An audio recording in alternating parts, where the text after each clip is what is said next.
नमस्कार। आज हम सीधे मुद्दे पर आते हैं। हमारे विचार, और क्या हम वाकई उनके मालिक हैं? हमारे हाथ लगी है सोच का विज्ञान, मास्टरिंग द माइंड की कुछ काफी गहरी बातें। और शुरू करने के लिए एक ऐसी बात जो शायद आपको सोचने पर मजबूर कर दे।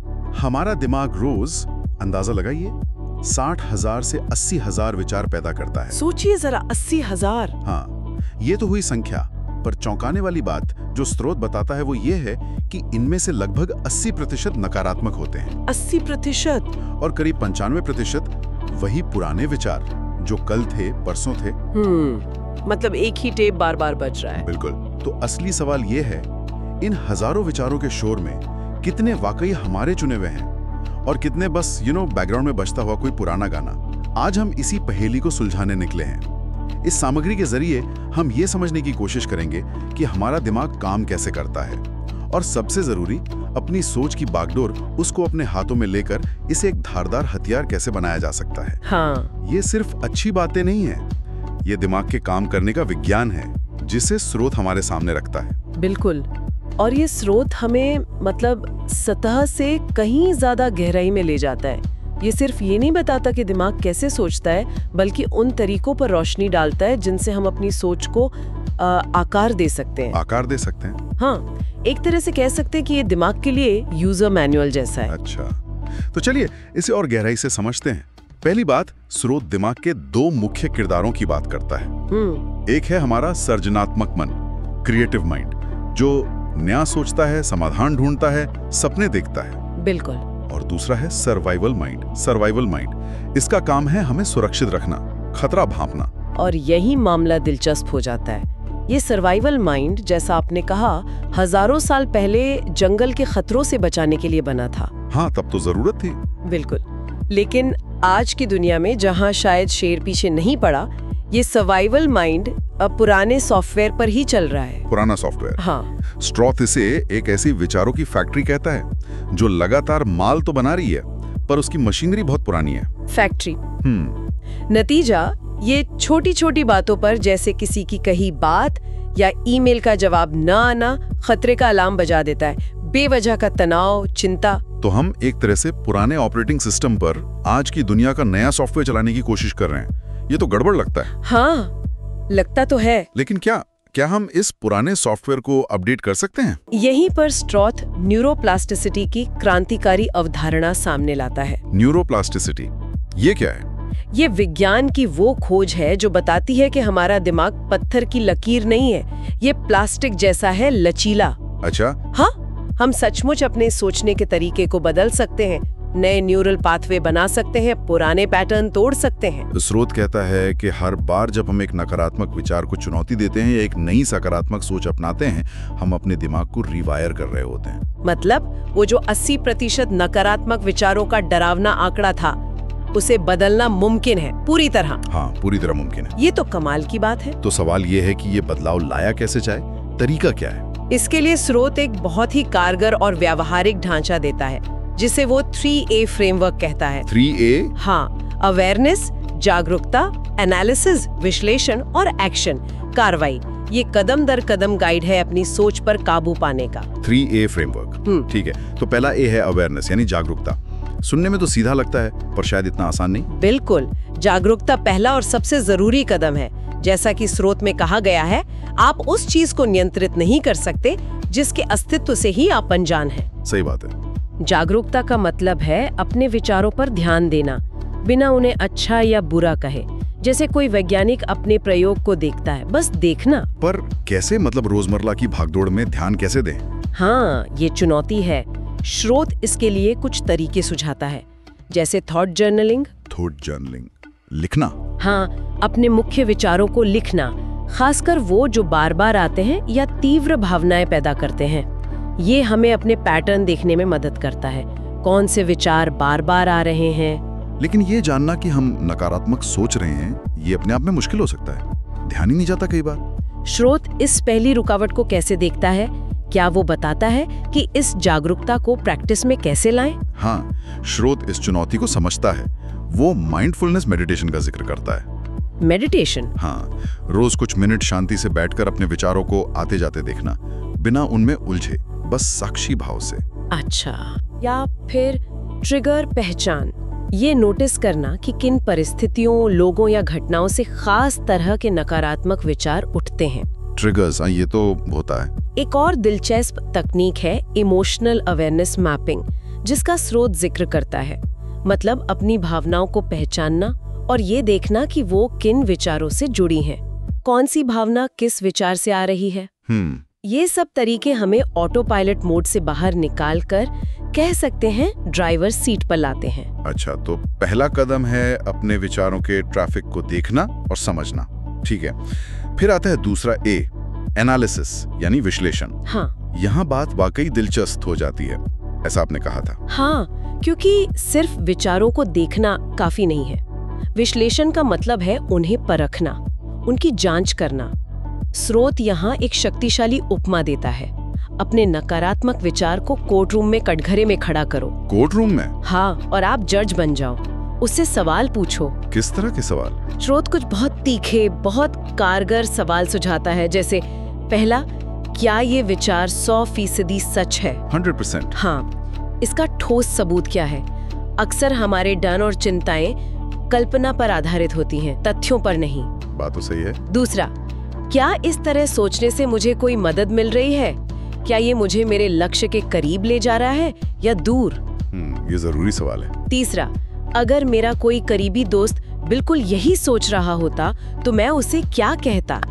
हम अक्सर दूसरों के प्रति ज्यादा समझदार और दयालु होते हैं, है ना? हाँ बिल्कुल, खुद पर ज्यादा सख्त होते हैं। और चौथा, क्या ये विचार आज से 5 साल बाद भी इतना ही मायने रखेगा? ओह, ये तो पर्सपेक्टिव देता है। बिल्कुल, ये सवाल हमें उस विचार की असलियत और उसके असर को समझने में मदद करते हैं, उसकी ताकत को कम करते हैं। ये सवाल तो वाकई सोचने पर मजबूर करते हैं। ये सिर्फ विचार को खारिज करना नहीं, बल्कि उसकी जड़ तक जाना है। ऐसा लगता है जैसे हम अपने दिमाग के वकील बन रहे हैं, तथ्यों की जांच कर रहे हैं। बिल्कुल, और स्रोत इस बात पर जोर देता है कि ये विश्लेषण खुद को कोसने के लिए नहीं है, बिल्कुल नहीं। ये पैटर्न समझने और सच्चाई को जानने के लिए है। ठीक है। ये अपने विचारों से थोड़ी दूरी बनाने का तरीका है, ताकि हम उनमें बह ना जाएं। समझ गया। तो हमने जागरूक होकर विचार को पकड़ा, विश्लेषण करके उसे परखा। अब आता है तीसरा ए, एक्शन यानी कार्रवाई। हाँ, क्योंकि बिना एक्शन के तो सब बातें ही रह जाएंगी, है ना? सही कहा। स्रोत का एक केंद्रीय संदेश यही है, ज्ञान बिना कार्यवाही के सिर्फ जानकारी है। असली बदलाव तब आता है जब हम अपनी नई समझ के आधार पर कुछ करते हैं। हाँ, अगर विश्लेषण से पता चला कि विचार झूठा या हानिकारक है, तो हमें सक्रिय रूप से उसे बदलने या उसके विपरीत काम करने की जरूरत है। If we connect it to the bigger picture, action ही वो चीज है जो न्यूरोप्लास्टिसिटी को हकीकत में बदलता है। अच्छा। नए न्यूरल पाथवेज बातों से नहीं, काम करने से बनते हैं। तो एक्शन का मतलब क्या है? क्या स्रोत इसके लिए भी कोई खाका देता है, कोई स्ट्रक्चर? हाँ, स्रोत एक एक्शन फ्रेमवर्क की बात करता है। इसमें कई तत्व हो सकते हैं, लेकिन एक मुख्य विचार है small win strategy. Small wins, छोटी जीतें। हाँ, यानी बड़े बदलाव के लिए छोटे मैनेजेबल कदम उठाना। मिसाल के तौर पर, अगर कोई आत्मसंदेह के विचार से जूझ रहा है, तो एक्शन शायद ये हो सकता है कि वो रोज बस एक ऐसा छोटा काम करे जिससे उसे डर लगता है। जैसे शायद मीटिंग में अपनी राय देना या कोई नया स्किल सीखने की कोशिश करना। ये छोटी जीत आत्मविश्वास बढ़ाती है और नए सकारात्मक विचार पैटर्न को मजबूत करती है। अच्छा, धीरे धीरे बदलाव। हाँ, स्रोत हैबिट स्टैकिंग का भी जिक्र करता है, यानी किसी नई मानसिक आदत जैसे सकारात्मक पुष्टि बोलना, उसको किसी पुरानी आदत जैसे ब्रश करना के साथ जोड़ देना, ताकि याद रहे। बिल्कुल। तो ये छोटे छोटे एक्शन ही धीरे धीरे सोच के पुराने पैटर्न को बदलते हैं। ये 3A फ्रेमवर्क, जागरूकता, विश्लेषण, कार्यवाही, एक तरह से दिमाग को साधने का बुनियादी टूलकिट है। बिल्कुल, ये वो नींव है जिसपे हम आगे की इमारत खड़ी कर सकते हैं। और स्रोत हमें कुछ उन्नत तकनीकों से भी रूबरू कराता है। अच्छा, और क्या है? जो इस प्रक्रिया को और तेज और प्रभावी बना सकती हैं। जैसे एक बहुत शक्तिशाली तकनीक है कॉग्निटिव रीफ्रेमिंग। कॉग्निटिव रीफ्रेमिंग, ये क्या होता है? संज्ञानात्मक पुनर्रचना। इसका सीधा मतलब है किसी स्थिति को देखने का अपना नजरिया बदलना। नजरिया बदलना? हाँ, स्रोत कहता है कि लगभग हर स्थिति को एक से ज्यादा तरीकों से देखा जा सकता है। रिफ्रेमिंग का मतलब है जानबूझकर एक ऐसा नजरिया चुनना जो ज्यादा मददगार और सकारात्मक हो। क्या आप इसका कोई उदाहरण दे सकते हैं जैसा स्रोत में बताया गया हो? जरूर। मान लीजिए किसी को नौकरी से निकाल दिया गया। एक नजरिए से ये एक आपदा है, बुरा हुआ। हाँ बिल्कुल, लेकिन कॉग्निटिव रिफ्रेमिंग का इस्तेमाल करके व्यक्ति इसे एक नए अवसर के रूप में देख सकता है। अवसर कैसे? शायद कुछ ऐसा करने का मौका जो वो हमेशा से करना चाहता था, या अपनी स्किल्स को अपग्रेड करने का। स्रोत शायद ये कहता है कि हर बादल में चांदी की एक लकीर होती है वाली कहावत सिर्फ कहावत नहीं बल्कि एक मानसिक तकनीक है। ये घटनाओं को नहीं बदलता, पर उन घटनाओं के प्रति हमारी प्रतिक्रिया और हमारी भावनाओं को बदल देता है। ये सुनने में तो बहुत अच्छा लगता है, पर असल में अपना नजरिया बदलना, खासकर मुश्किल समय में, ये आसान नहीं होता होगा। नहीं, आसान नहीं होता। स्रोत मानता है कि ये अभ्यास मांगता है, प्रैक्टिस चाहिए। कैसे करें प्रैक्टिस? शायद वो सुझाव देता है कि रोज दिन के अंत में किसी एक नकारात्मक घटना को चुनकर उसे अलग सकारात्मक नजरिए से लिखने की कोशिश करें। या जब भी कोई चुनौती आए तो खुद से पूछें, इसमें अवसर क्या है, मैं इससे क्या सीख सकता हूँ। धीरे धीरे ये एक आदत बन जाती है। और इसी से जुड़ा हुआ शायद ग्रोथ माइंडसेट का विचार है, जिसका स्रोत कैरल ड्वेक के हवाले से जिक्र करता है। हाँ बिल्कुल, ग्रोथ माइंडसेट। इसका मतलब है ये मानना कि हमारी क्षमताएं, हमारी बुद्धि, ये सब पत्थर की लकीर नहीं है। अच्छा। हाँ, ये मेहनत और सीखने से विकसित हो सकती हैं। इसके विपरीत फिक्स्ड माइंडसेट वाले मानते हैं कि ये सब पैदाइशी और स्थिर होता है। तो फर्क क्या पड़ता है इससे? स्रोत बताता है कि ग्रोथ माइंडसेट वाले लोग चुनौतियों को सीखने के अवसर के रूप में देखते हैं, फेलियर से सीखते हैं, जबकि फिक्स्ड माइंडसेट वाले उनसे बचते हैं, डरते हैं। अच्छा। कॉग्निटिव रिफ्रेमिंग असल में एक ग्रोथ माइंडसेट का ही एक रूप है। असफलताओं को अंत न मानकर सीखने का हिस्सा मानना। और स्रोत प्राचीन ज्ञान की ओर भी इशारा करता है, जैसे स्टोइक दर्शन, आपने पहले भी थोड़ा जिक्र किया था। हाँ बिल्कुल।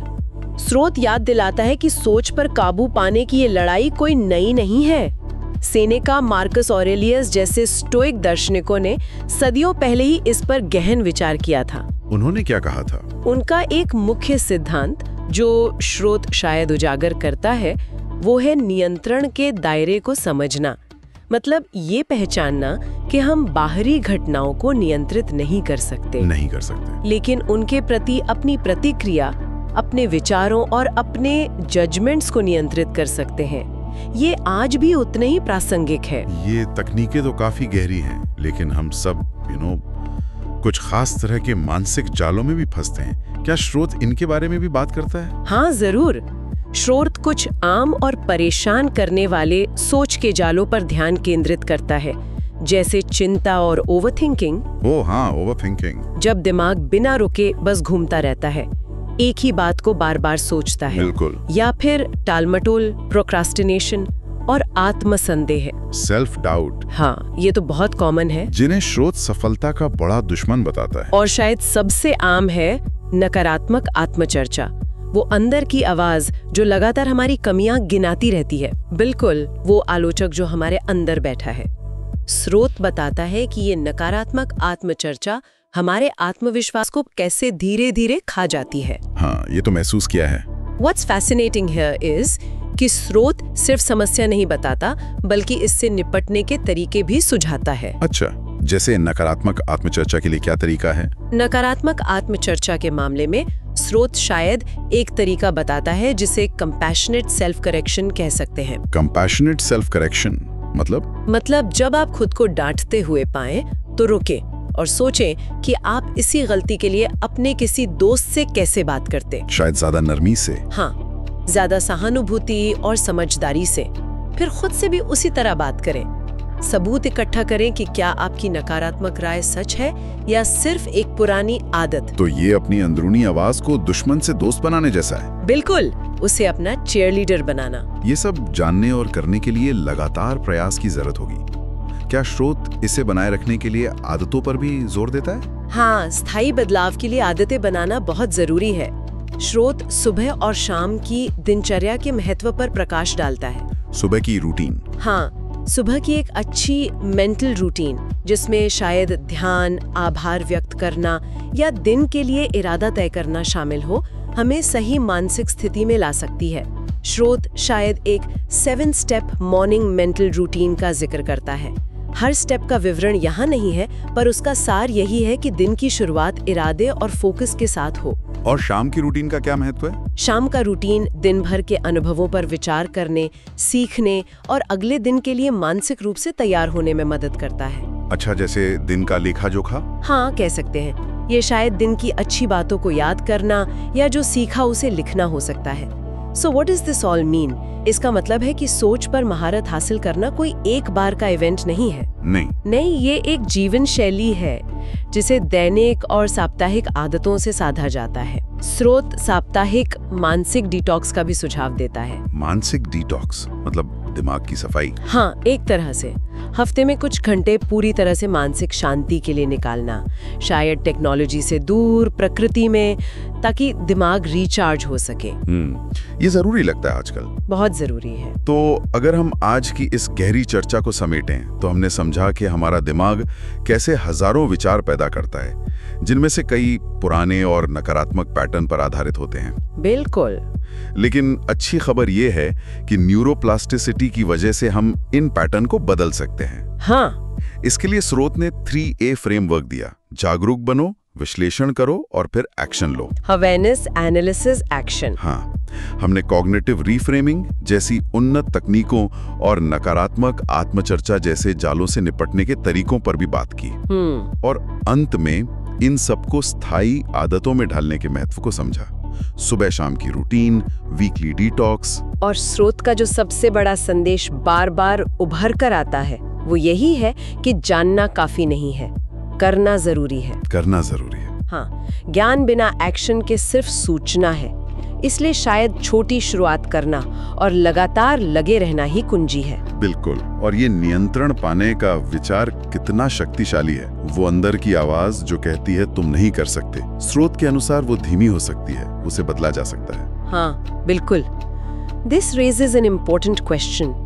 क्या अपनी सोच पर नियंत्रण पाना वास्तव में अपनी किस्मत पर नियंत्रण पाने जैसा नहीं है? किस्मत पर नियंत्रण? हाँ, जैसा कि स्रोत में शायद कहा गया है, जिस दिन आपने अपनी सोच पर काबू पा लिया, उस दिन आपने अपनी किस्मत पर काबू पा लिया। वाह! ये एक ऐसा विचार है जो हमें सोचने पर मजबूर करता है कि हमारे भीतर कितनी शक्ति छिपी है।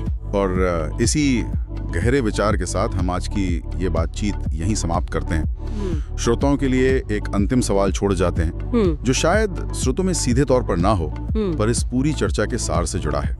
जरा सोचिए, अगर हम में से हर कोई अपनी नकारात्मक सोच का सिर्फ 10% भी बदलकर उसे सकारात्मक या रचनात्मक दिशा दे पाए। सिर्फ 10%? हाँ, सिर्फ 10%। तो व्यक्तिगत स्तर पर और सामूहिक रूप से दुनिया में कितना बड़ा और सकारात्मक बदलाव आ सकता है। सोचने वाली बात है।